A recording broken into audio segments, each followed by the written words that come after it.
God, purihin ng Panginoon. Kumusta kayo mga kapatid? Parang nagbakasyon yung mga taga rito. Parang kami lang din. Nandun kami sa siyudad na nakaraan. So, bakasyon ngayon kasi summer eh. Totoo po yun. Kaya, okay magtaka kung mga nandito naman magbabakasyon din mga kapatid. Kasi summer ngayon eh. Masarap naman magbakasyon pag summer. Sa tag-ulan talagang medyo may kahirapan mga kapatid. Kaya, isang pagpapala at isang karangalan at pagkaalipin o servant of God, ang isang magdala at magbasa ng kanyang salita. Salamat sa Panginoon. At minsan sinasabi ko sa sarili ko na parang hindi na ako tatayo dito. Pero sa mga salita at naunawa ko mga kapatid, isang dakilang pagkakataon pala at pagpapala para sa mga nagbulay-bulay at nagbabasa at nagbabahagi ng salita ng Diyos. Kayo ba nagbabahagi ng salita ng Diyos sa inyong mga katrabaho, kapitbahay, o iba ang binabahagi niyo mga kapatid? Umpisan nyo na ngayon mga kapatid. Mas magandang ibahagi nyo ang kabutihan ng Diyos sa pamagitan ng inyong patotoo, sapagkat ang Diyos at ang salita ng Diyos ay makapangyarihan mga kapatid. Kahit na si Mayor, kahit na si Governor, siguro pag nasabi niyo yung salita ng Diyos, makikinig siya. Ganun ba, Pastor? Oo, totoo naman yun mga kapatid. Kaya isang magandang pagkakataon muli sa bawat isa.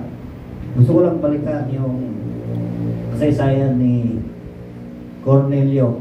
Kilala niyo ba si Cornelio, mga kapatid? Sa mga lumang o sa mga elder o mga mananampalataya na mga nauna, kilala na si Cornelio. Siguro sa mga kabataan din nila kilala si Cornelio. Si Cornelio ay mayaman po siya. Sa prinsipyo po ng Biblia, ang mayaman ay mahirap makarating sa karyan. Buti pa nga daw yung inalimbawa yung kamilyo na papasok sa butas ng karayom kaysa sa isang mayaman. Yun yung prinsipyo ng Biblia. Pero itong si Cornelio, kakaiba naman. Nasulat pa nga yung kanyang kasaysayan sa Biblia mga kapatid. Kaya may napansin ako na mga katangian ni Cornelio na dapat ibilang ng Diyos siya na ililigtas mga kapatid sa panahon nila. Kaya at si Cornelio po ay isang hintil po siya. Tama ba ako, Pastor? Hintil po siya na isang centurion na isang Italiano mga kapatid. Sa panahon nila mga kapatid ay bawal mangaral si Apostol Pedro sa mga hintil. Alam niyo ba yun? Pinagbabawal sila mga kapatid. Hindi pwedeng mangaral ang mga apostol na panahon ni Jesucristo sa mga hintil. Doon lang dapat. Sa kanila ang kautusan ay bawal yon. Pero noon pa man din pala mahal na ng Diyos ang mga hintil. Dahil sa mga taong ito na sa kanilang pananampalataya sa Diyos. Tingnan natin, balikan natin yung sabi ng kasulatan, Acts chapter 10, verse 1 hanggang 4 lang ito. At may isang lalaki nga sa Caesarea na nagangalang Cornelio, centurion ng pulutong na tinawag na pulutong Italiano, ban. Sabi niya ito sa English, centurion. Verse 2, isang taong masibag sa kabanalan at matakotin sa Diyos siya at ang buong sambayan ay naglilimos na marami sa tao at laging nanalangin sa Diyos. Verse 3, nakita niya ang maliwanag na isang pangitain ng may oras na ikasyam ng araw na pumasok. Napatungo sa kanya ang isang anghel ng Diyos at nagsabi sa kanya, Cornelio. Verse 4, at siya sa pagtitig niya sa kanya at sa pagkatakot niya ay nagsabi, ano ito Panginoon? At sinabi niya sa kanya, ang mga panalangin mo at ang iyong mga paglilimos ay napailang lang na isang alaala sa harap ng Diyos. Ganyan na muna. Balikan mo, balikin yun yung verse 2. Si Cornelio pala, mga kapatid, ay hindi pa niya nakilala ang Diyos. Sa tingin nyo ba, nagbabasa siya ng Biblia? Ayan, no? Masipag sa kabanalan. Ibig sabihin ng kumasa siya ng Biblia. Nananalangin sa Diyos. Kilala niya na may Diyos.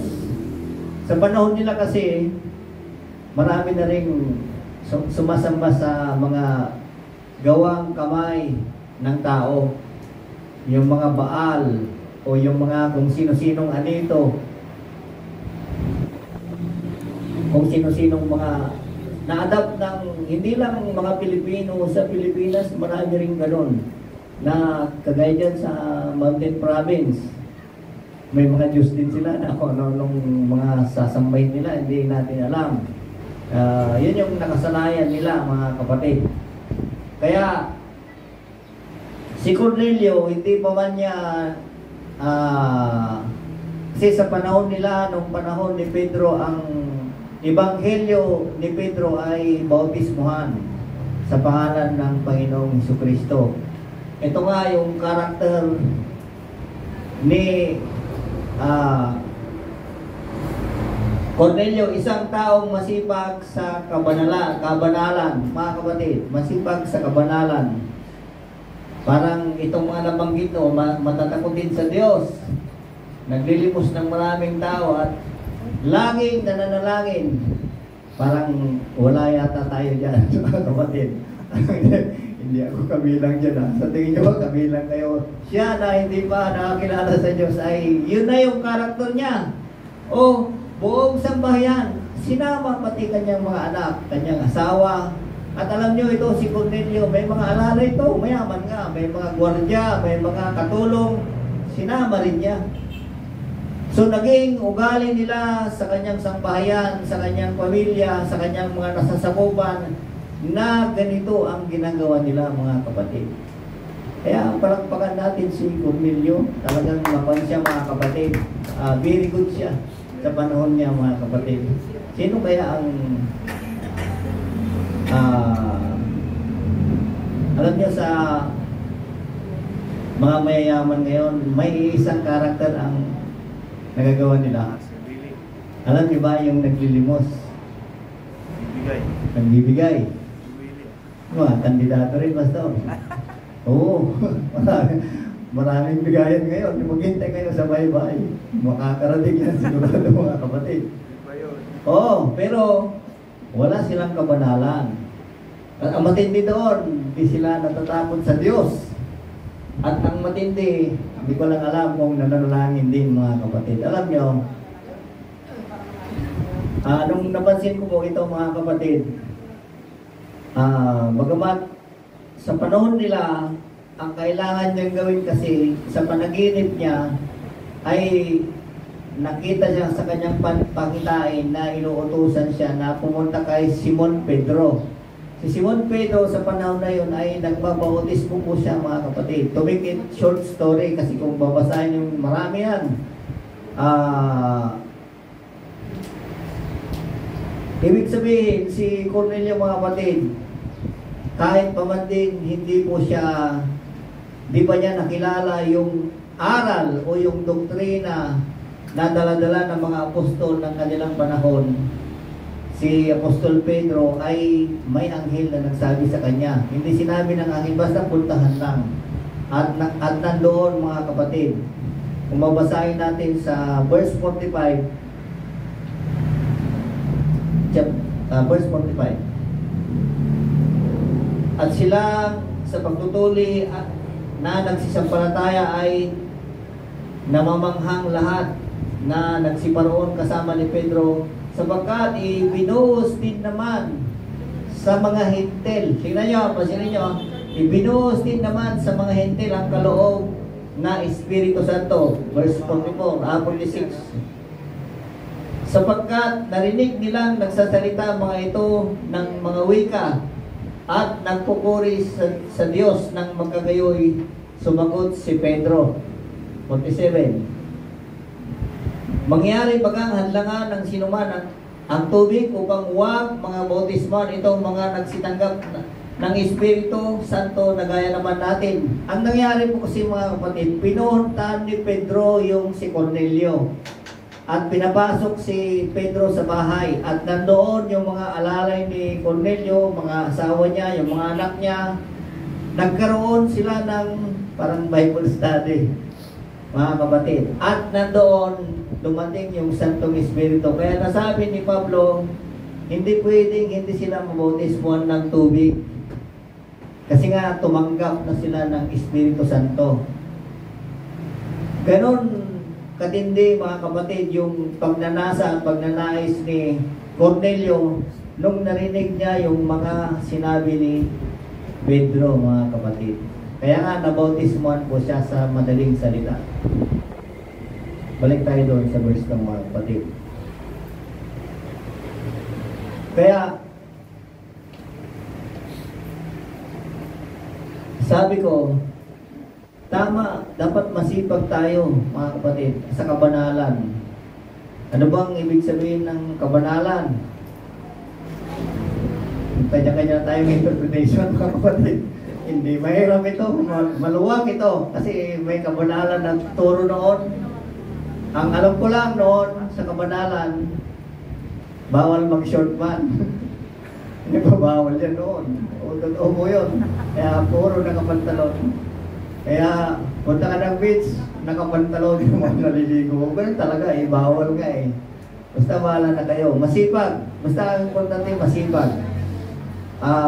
Proverbs chapter 12 verse 13:4. Tingnan natin yung 13:4. 13:4.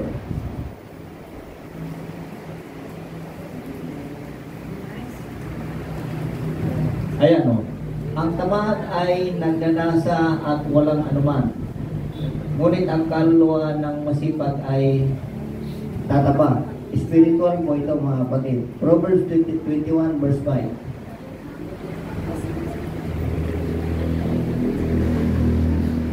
Ang mga pag-iisip ng masipag ay patungo sa kasaganaan lamang. Ngunit ang bawat nagmamadali ay pangangailangan lamang. Proverbs chapter 12 verse 24. Halimbawa ito ng mga masipag. 12 verse 24. Ito, ang kamay ng masipag ay magpupuno. Ngunit ang tamad ay malalagay sa pag-atak. Hindi ko alam yan sa Tagalog mga kapatid. Praise God. Kaya, literal, ang Biblia, literal, pag sinabing mayaman, literal po yan. Pag binanggit ng Biblia isang taong mayaman, literal po, hindi mayaman sa spiritual. Ang ginagamit ng terminology ng mayaman sa kabutihan ay sagana. Sagana sa biyaya, sagana sa Espiritu Santo. Pero pag sinabing mayaman, literal po yan, mayaman talaga. Kaya, salamat sa Diyos at hindi tayo naging mayaman. Si Cornelio lang yun. Dahil nga, balik mo doon sa verse 2. Dahil na siya mga kapatid,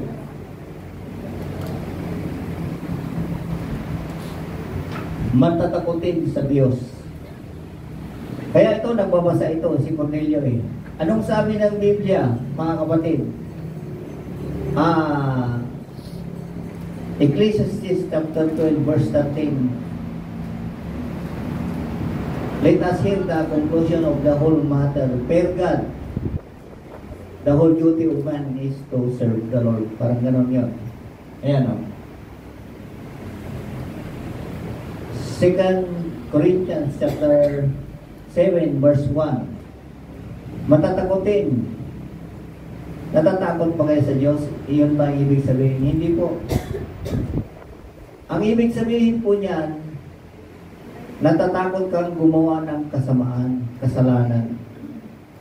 Si Cornelio, ganun na ang ginagawa mga kapatid. Matatakotin siya sa Diyos. Hindi siya gumagawa ng labag o masama sa harapan ng Diyos. Kaya napansin siya mga kapatid. Kaya ito, 2 Corinthians 7:1. Sabi naman ni Apostol Pablo, ang nagsabi doon si Solomon, yamang taglay natin ang pangakong ito. Mga minamahal, ay magsipaglinis tayo sa lahat ng karumihan ng laman at espiritu. Napakasakdalin ang kabanalan sa takot sa Diyos. Kaya, mabalad yung tao na para sa akin ang kabanalan ay ang salita ng Diyos. Kung marami kang taglay ng salita ng Diyos, sigurado ako.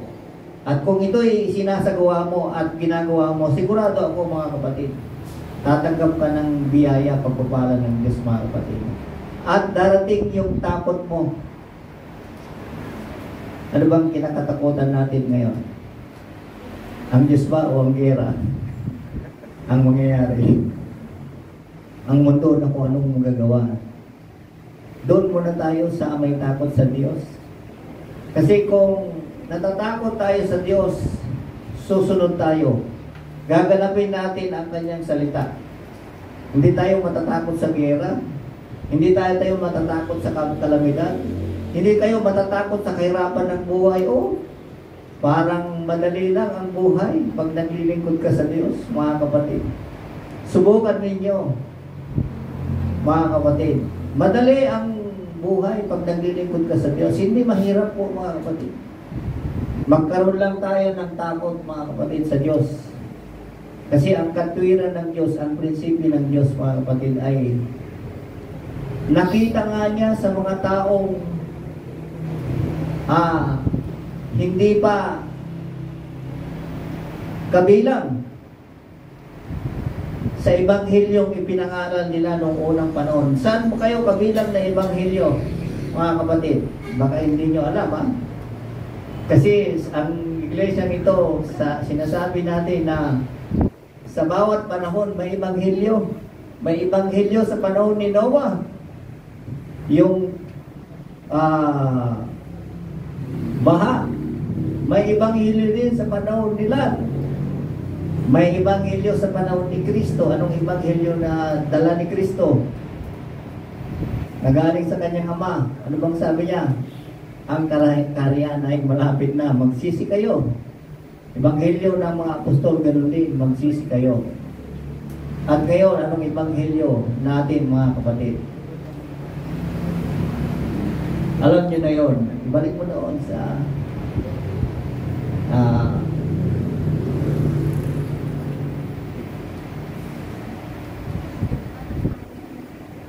ito, pansinin nyo, matatakutin sa Diyos siya at ang kanyang buong sambahayan. Mahalaga pala, mga kapatid, na lahat kayo.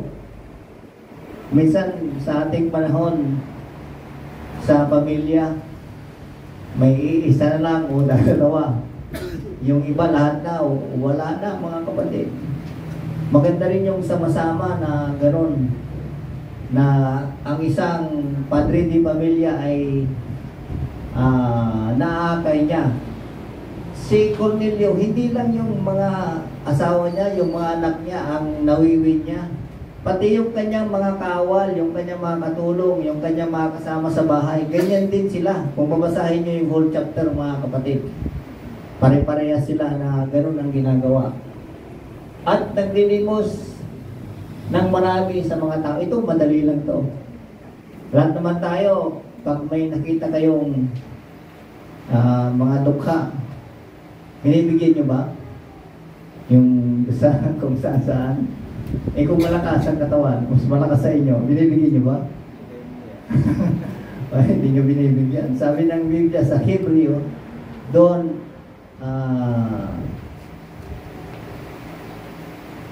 disregards ba? Hindi ko alam, basta doon, disregards the strangers is might be the angel of the Lord. Parang ganon. Wag mong tanggihan yung namamalimos, baka anghel naman yon. Yun ang sabi. Ito, marami yung mga politiko at ay ganyan, talagang bigay na silang bigay ngayon. Nakatanggap na ba kayo? Wala pa? Mahina kayo mga kapatid. Dapat mayroon na, ngayon pa lang, mayroon na. Ay, madali yan. Pero, ginawa ni Cornelius sa mga yan, mga kapatid. May kasaysayan sa Biblia, ang kausap ay si Jesucristo. Kilala niyo yun, yung mayaman, binatang mayaman, yung mayaman na binata, na, Panginoon, anong gagawin ko para magkaroon ako ng makarating ako sa kariyan? Sabi niya. Anong sabi ng ating Panginoon Jesucristo? Bigay mo yung kayamanan mo sa mga kung saan mo ibibigay at sumunod ka sa akin. Hindi lang bibigay, sumunod ka sa akin at magkaroon ka ng kariyan sa langit, sabi niya. Mga kapatid. Kaya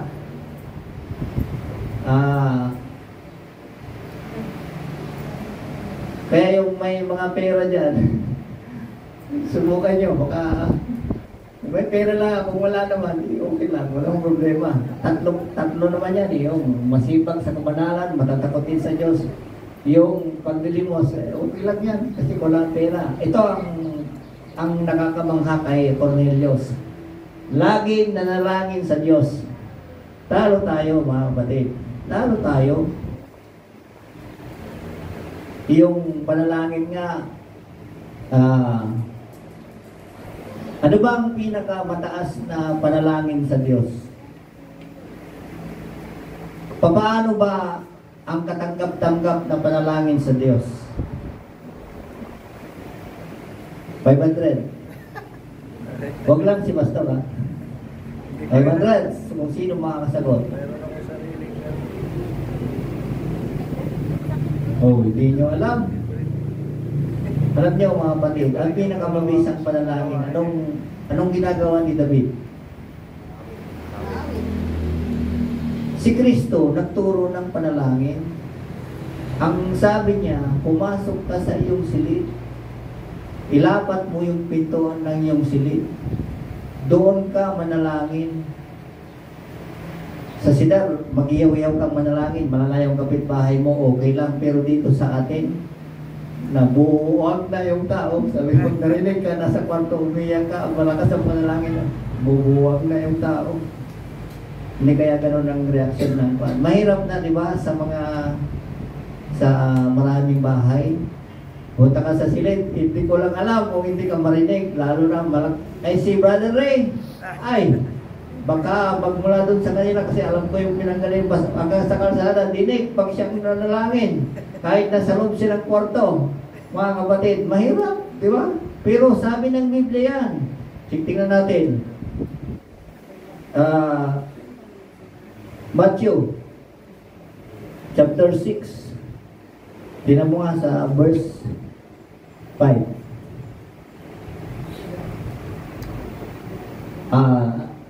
O kayo sapagkat inibig nila ang sinalangin patayo sa mga sinagwat sa liko ang daan. 6. O ikaw, pagka ikaw ay manalangin, tingnan nyo, pumasok ka sa iyong silid at kung may lapat mo ang iyong pinto at manalangin ka sa iyong ama na nasa lihim at ang iyong ama na nakakita ng lihim ay gagantihan ka. Tingnan nyo mga kapatid. At so sa verse 9, tinuro na dyan kung paano manalangin. Diba mo? Verse 9, ayan o. Ganito, ama namin. Kaya gustong-gusto ko po doon sa sidar. Dahil nga, yung panalangin, alam nyo, ang pinakamahalaga sa may malaki ang problema. may panalangin, di ba? Yung malaki talaga, mabigat, ang pinakamabigat na damdamin ng isang tao. Ano bang pinakamahirap sa tao na pagdadaanan niya? Sa tingin niyo? Para umiyak siya, manalangin siyang todo. Pwede rin, oo. Yung death. Di ba? Yung death. Pero, given naman na sa Biblia yan. Yung death talagang dadanasin ng isang tao yan. Yung death. Yung may sakit. Oh. Na parang hindi natural kung mga may cancer o ano. May mga malala, yung mga chronic disease, hindi rin madali.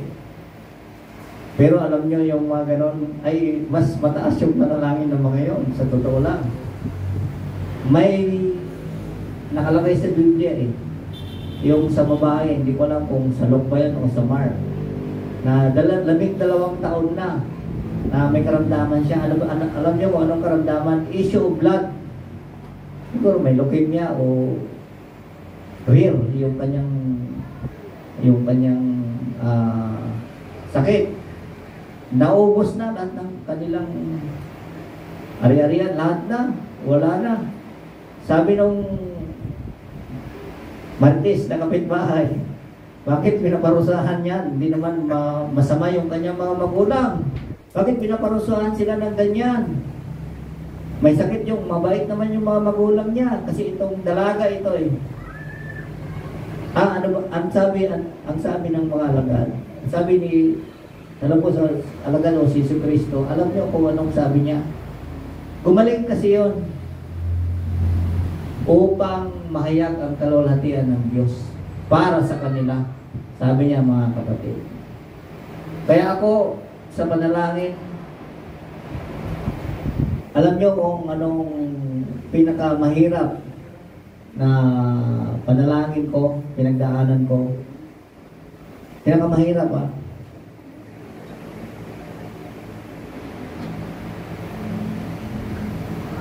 yung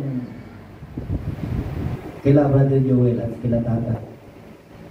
Yung ilalagay ka sa hukom, sinong nasubukan sa inyo? Ako man din na may kaunawaan, karunungan, pagpasok ko pa lang doon sa korte, yung mga laman ko nanginginig na, hindi ko alam kung anong magiging reaction ko kasi first time ko din na ganon, yung seat na yon, mas lalo kung ikaw ang pauupuin doon sa hukom na yon. Ano kaya magiging, hindi ko alam kung yung nginig mo o yung halo-halong reaksyon. At hindi mo alam kung anong magiging desisyon ng hukom. Yun yung pinakamahirap mga kapatid. Kung hahatulan ka ng guilty or not guilty. Yan yung pinakamahirap mga kapatid. Yan yung pinakamahirap na sin para sa akin sa isang tao. Gumawa ka man, ginawa mo man yung kasalanan o hindi, pero yun yung pinakamahirap ang alam ko. Yung death, biblical naman yan eh. Yung sakit, biblical naman ang mga yan. Yung wala kang pera, sinong walang tao pera? Yung pulubi nga, yung dukha, nakakapera eh. Totoo ba? Nakakapera sila. Kumakain sila, wala silang bahay. Ano bang sabi ni Pablo? May damit lang, may pagkain lang, okay lang. Yun, parang gano'n yun. Yung damit nga nila, hindi pinapalitan eh. Tayo, okay pa. Anong mahirap? Yun ang alam kong pinakamahirap. Kaya, may pagkakataon talaga na sumukan ko yung salita ng Diyos. Na si Cornelio, ibalik mo doon.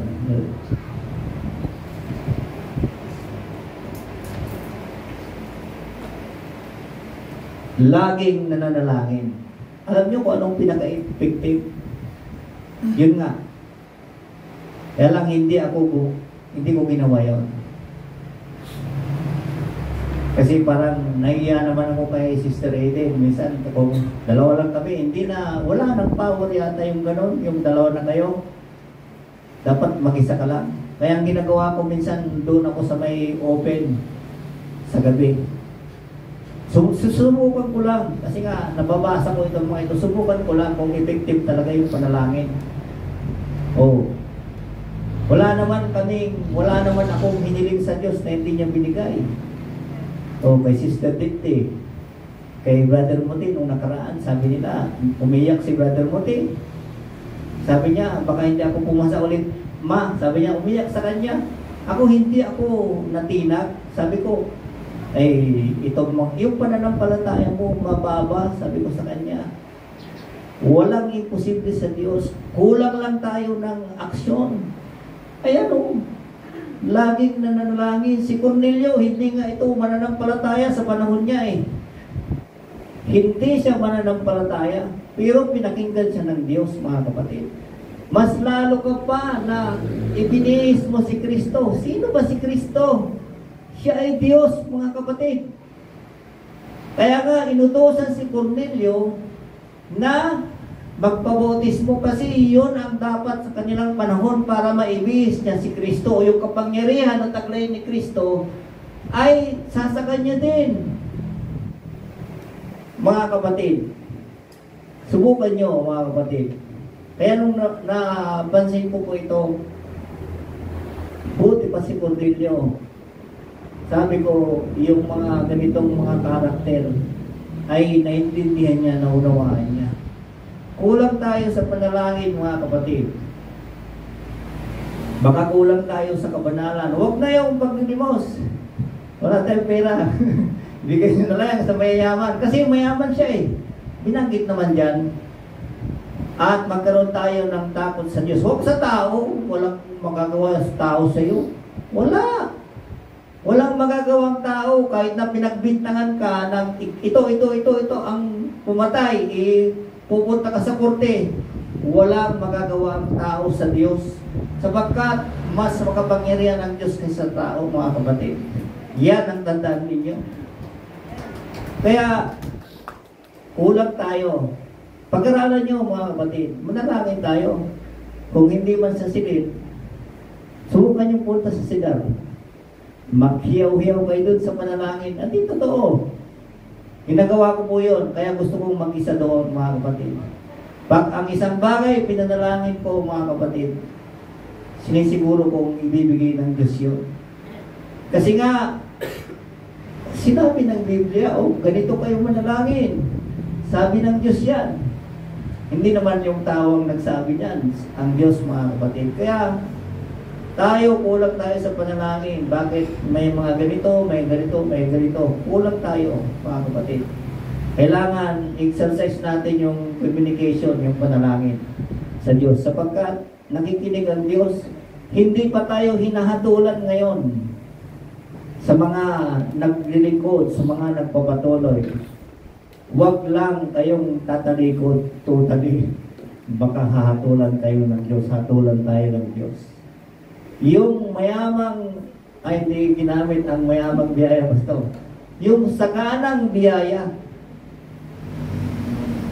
ng Diyos para sa iglesyang ito, baka nadadamay tayo na, nadadamay lang ako.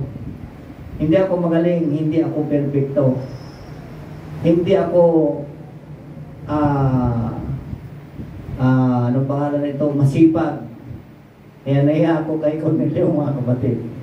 Yung saganang biyaya sa iglesyang ito sa mga iilan mga tao, dahil nga kung manalangin sila, hindi natin alam yung mga manggagawa natin na nanalangin sila ng 3 hours, 4 hours sa gabi sa kanilang mga silid.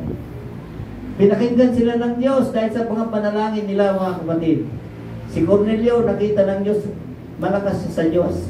Anghel pa ang inutosan. Oo, pwede naman yung tao eh. Pero anghel pa.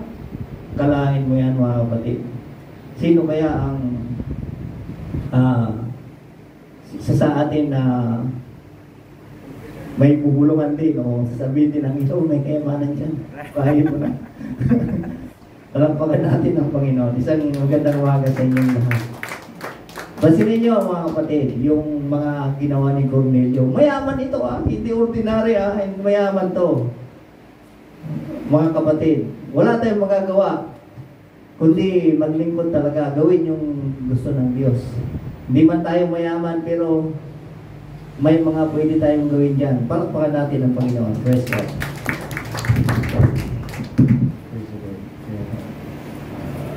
Ang galing ng salita ng Diyos. Amen. Kung naging alerto tayo sa pakikinig, ang daming karunungan. Amen, na darating. Praise the Lord.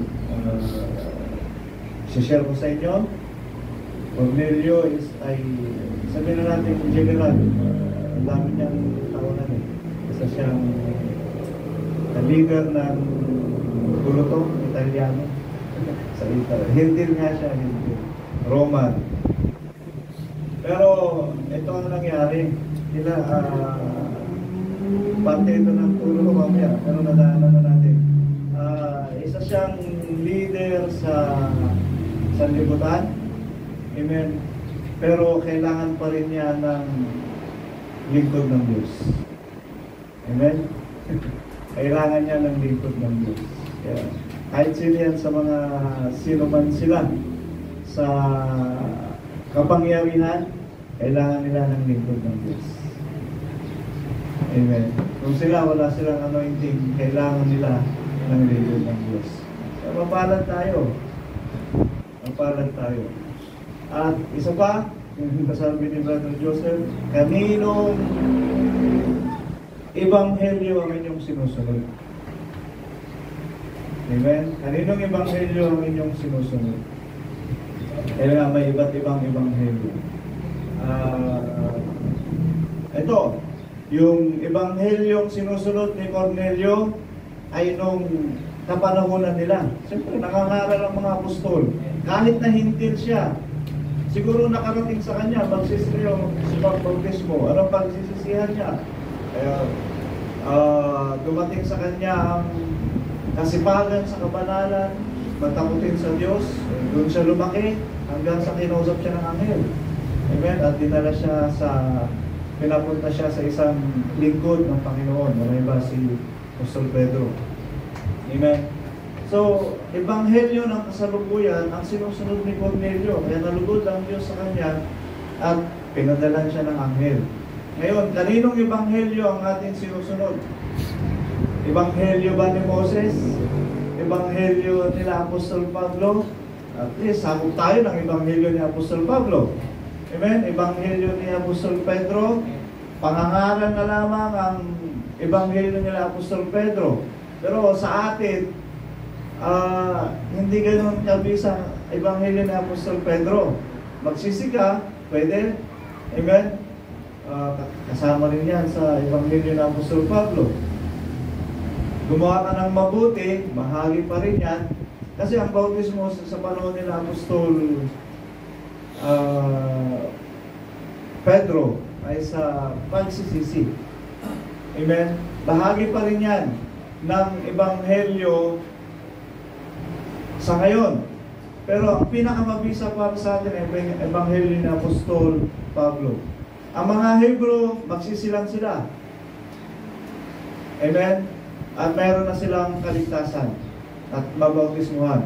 Pero sa atin ng mga hintil, kinakailangan ang pagsisisi at mabautismuhan sa ebanghelyo sa pangalan ng ating Panginoong Jesucristo. Yun ang pinakamabisang ebanghelyo para sa atin na tuparin. Amen? At ginanap natin. Amen ba? Inabot tayo ng ebanghelyo yun ng pangangaral. Ayun, kung may mga churches ngayon na ang ebanghelyong ginaganap nila ay ang ebanghelyo pa kay Moses. Amen. Yung mga panatiko sa 10 utos. Amen. Ano ba ang utos ng Diyos? Ano ba ang utos ng Diyos? Ang binabalikan nila, yung ebanghelyo ng Diyos para sa mga Israelitas, kay Moses. Amen. Kaya sa kanila, hindi pwede ang dugo, hindi pwede ang ganito, hindi pwede ang ganito. Kasi nga, nabubuhay pa sila at ang sinusunod nila ay ang ebanghelyong ipinahayag kay Moses na para sa mga Israelitas. But we are Gentiles. Amen? Nasa biyaya ng Diyos, doon tayo magkakaroon ng kaligtasan. Hindi dahil sa kautusan. Amen? Biyaya ng Diyos tayo. At sa pananampalataya, hindi sa kautusan. Turo na to. According doktrina, kaninong ebanghelyo ang inyong sinusunod. Kaya kung kay Moses kayo sumusunod, nabubuhay kayo sa nakaraan. Amen? Nabubuhay kayo sa nakaraan at binabalikan ninyo yung nakaraan, na which is past at history na lamang. Pero may bahagi pa rin ng ayon sa katuwiran na itinuturo sa kanya. May bahagi pa rin. But that is just a shadow. Amen. Anino na ng nakaraan at yun ay magiging bahagi na lamang. Ngunit ang nais ng Panginoon, masunod natin ang kanyang katwiran, magsisunod tayo sa Ebanghelyo sa kasalukuyan. Kung ano ang ipinangungusap ng Panginoon sa kanyang mga lingkod.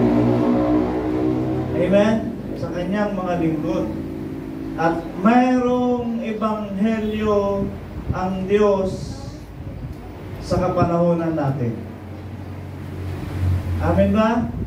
Mayroong ebanghelyo ang Diyos sa kapanahonan natin. Amen? Yan na lang.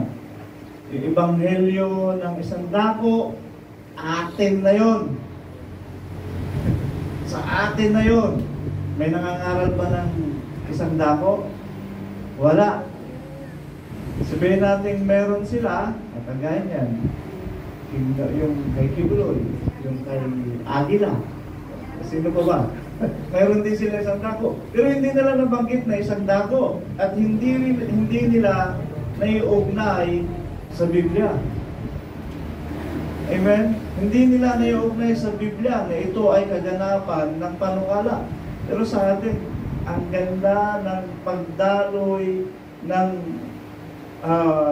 kasaysayan ayon sa panukala dahil sa pamagitan ng Espiritu ng Panginoon. Kita, pati yung puno na iugnay sa atin. Amen? Purihin ang Diyos. Kanino nagaganap ang mga panukalang ito? Talagang ang Ebanghelyo ng Silang nasa atin na rin. Ebanghelyo na natin.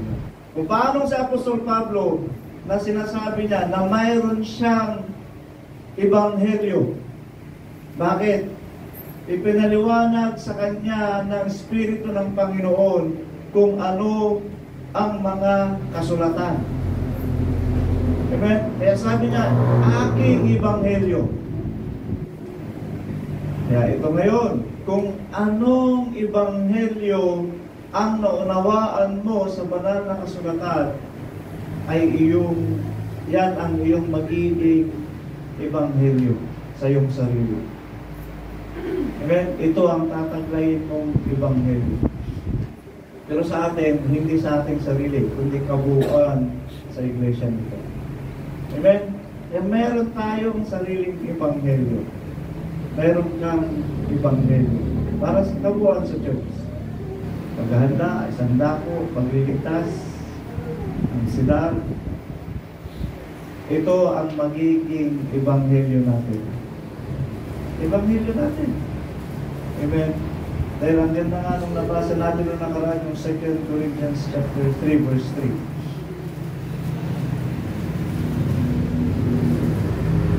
3. Yamang nahayag na kayo'y sulat ni Kristo. Amen. Tayo. Sulat ni Kristo. Ano ibig sabihin? Nagaganap sa atin ang ebanghelyong mga ipinangaral ng ating Panginoong Kristo at ang mga panukalang ipinahayag ng ating Panginoong Kristo. Kayo ay sulat ni Kristo. Amen? At tayo ngayon ang ebanghelyong buhay. Amen? Ebanghelyong buhay na nagaganap ayon sa panukala ng bagong tipan.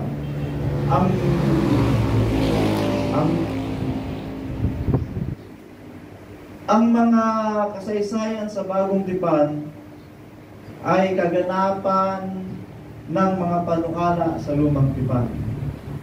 Amen? At ang bagong tipan, ang kaganapan ng mga panukala sa bagong tipan, tayo. Amen? Tayo na. Kaya nga, ito, kayo'y sulat ni Kristo. Tayo na ngayon. Tayo na ngayon. Maraming nagsasabi, siguro, hindi nila masyadong yung unawa patungkol sa mga bagay niya, kung narinig nila. Pero maraming nagsasabi, kami ang anak ng Diyos. Kami ay anak ng Diyos. Marami lahat ng pananampalataya sinasabi nila yan. Kami ay anak ng Diyos. Ngunit, mapapatunayan natin kung sino talaga ang anak ng Diyos ayon sa panukala ng banal na kasulatan. Panukala ng lumang tipan at panukala ng bagong tipan. Sila ang mga anak ng Diyos. Ngayon, sino ba talaga ang pagpapahayagan ng Diyos ng kanyang mga anak? 9:26 ng Romans. Ito na yun.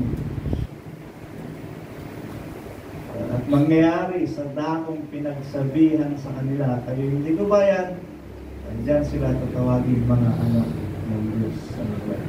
Marami nagsasabi, anak kami ng Diyos. Ayun ang kanilang proklamasyon sa kanilang samahan, sa kanilang sarili.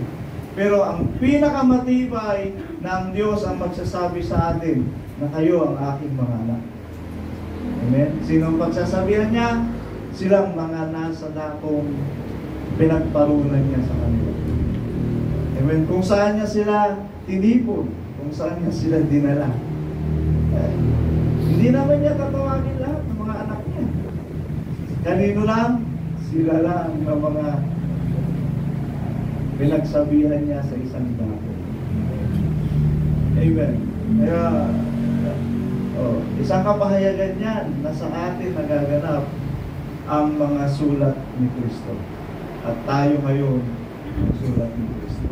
Kaya, kaninong ebanghelyo ngayon ang ating sinusunod? Amen. Ebanghelyo ni Moses, ay kasaysayan na lamang yan. Amen. Ay maraming sumusunod pa rin dyan. Ayaw nila ng ganito, ayaw nila ng ganito. Pati ng mga pagkain na yung mga bagong labas ng mga pagkain nila, ayaw nila. Mas nila talaga, yung mga dahon-dahon lang. Amen. That is past. Ano? Ang sa ngayon ay ayon sa ebanghelyo ng ating Panginoong Jesucristo. Mabuhay tayo sa kapanahonan ngayon at sundin natin kung anong ebanghelyo ang itinuturo sa atin ng banal na kasulatan. Amen? At ngayon, bibigyan ko rin kayo ng kaunawaan. Ang Diyos ay nagbigay ng kapangyarihan sa kanyang iglesia para magpahayag ng sariling ebanghelyo. Amen? Anong sariling ebanghelyo? Kung ano ang naunawaan sa Biblia. At tayo na, atin na ang ebanghelyong ito sa ngayon. Even the 34 years, sarili nating ebanghelyo. Walang sino man ang nangangaral ngayon ng ganitong kaunawaan. Tayo na, ebanghelyo natin yan. Namanan natin kay Apostol Pablo.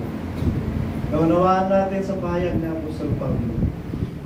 Amen? Masusulat yan sa Book of Remembrance. At huwag tayong magtaka o sa mga susunod na panahon, taon, ay mayroong mga pagpapahayag. Siguro mga bagong pagpapahayag. Amen? Bagong pagpapahayag. Pero huwag nating hatulan. Pag-aralan natin. Amen. Kung ito naman ay naaayon sa banal na kasulatan at nauugnay sa kalooban ng Diyos, pag-aralan natin mabuti. At kung may katunayan na ito ay galing sa Panginoon, ipamuhay natin ang ebanghelyo nito. Amen. Pero sa ngayon, parang wala na eh. Wala na. Naipangaral na sa atin halos lahat. Amen. Polishing na lang. Ipapalis na lang kung paano mangyayari yung mga ebanghelyo nito. Kaharian ng ating Panginoong Kristo na maghahari sa sanlibutan. Wala rin nangaral na tayong mga ililigtas ng Diyos ay paghaharian niya sa sanlibutan na ito. Walang nangaral ng gano'n. Ang alam nila lahat, rapture sila lahat sa langit. Tayo lang ang nangaral ng ito. And this is our gospel. Panghawakan niyo mabuti yan. This is our gospel. At ang unawang ito ay galing sa Panginoon. Ito naman natin ang Biblia. May katunayan ang ipinangangaral natin at ang lahat ng ebanghelyo nito sa Biblia. Amen. Kung paano si Apostol Pablo nangaral ibinukod siya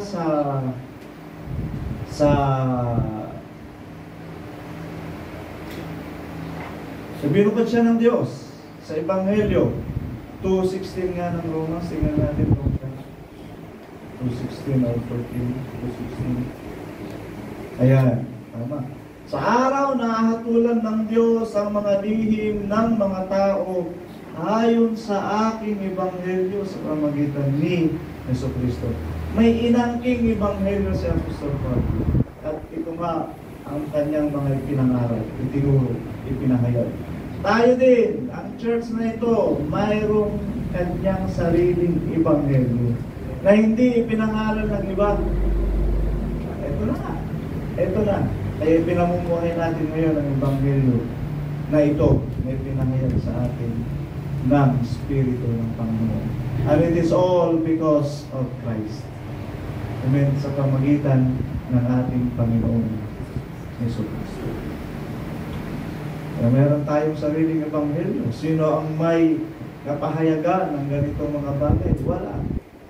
At ang katunayan na ito na Ebanghelyo natin yon dahil tayo ay pinatnubayan ng Espiritu ng Panginoon.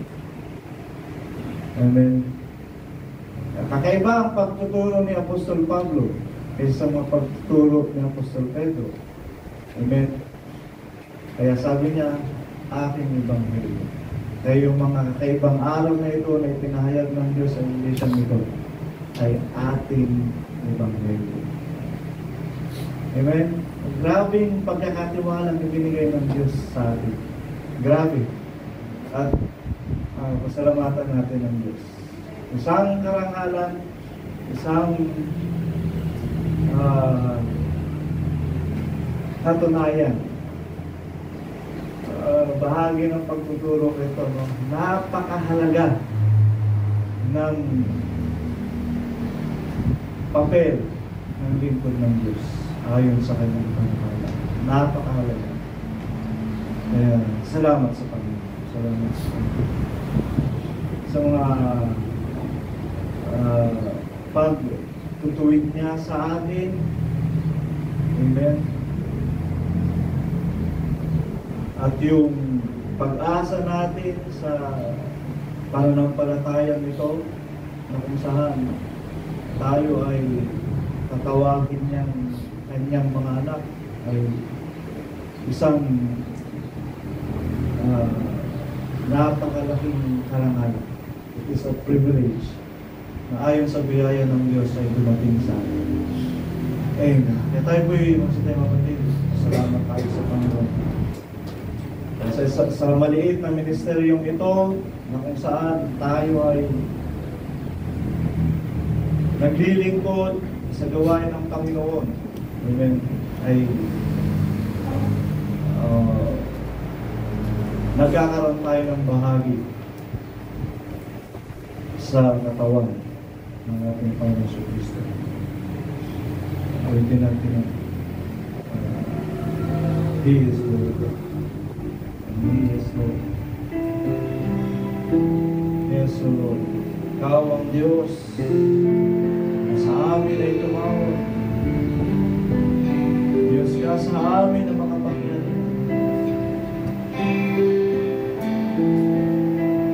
Hallelujah. Walatiin ka, O Diyos.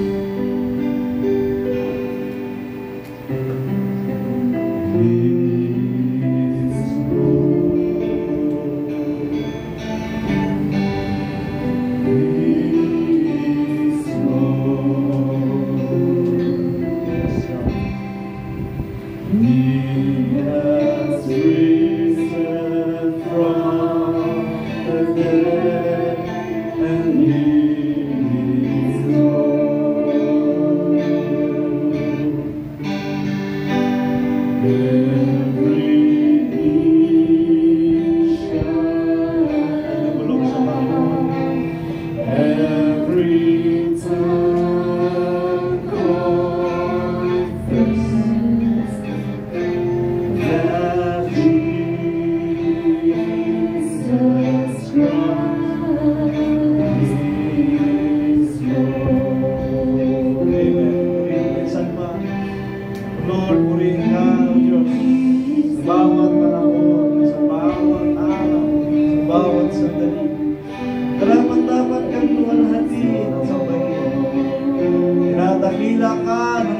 isa na naririto, Diyos. Itinataas namin ang iyong makapangyarihan pangalan.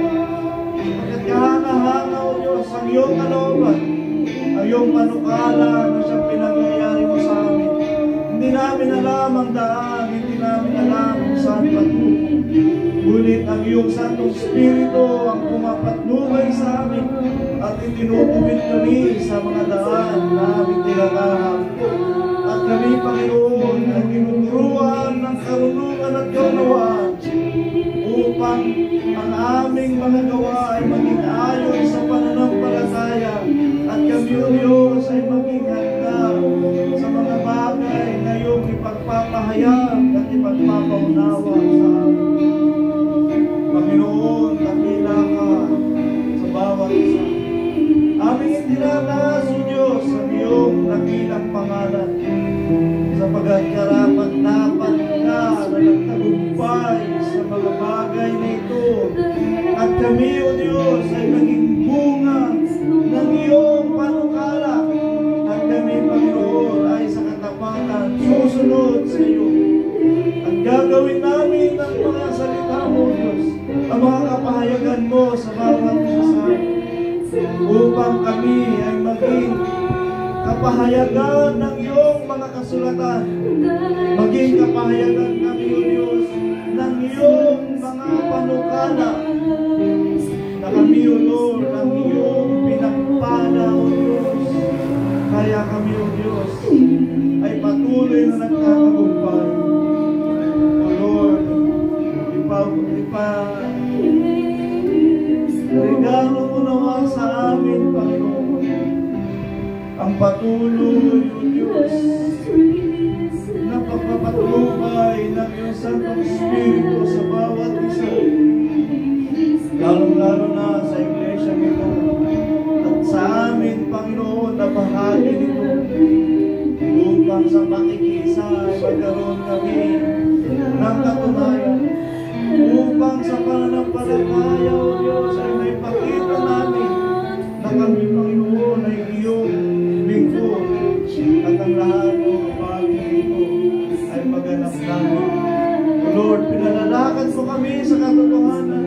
Pinalalakad mo kami, Panginoon, sa iyong kabanalan at sa iyong katwiran. At salamat po, Diyos, sapagkat ang salita mo ay laging hayag sa amin.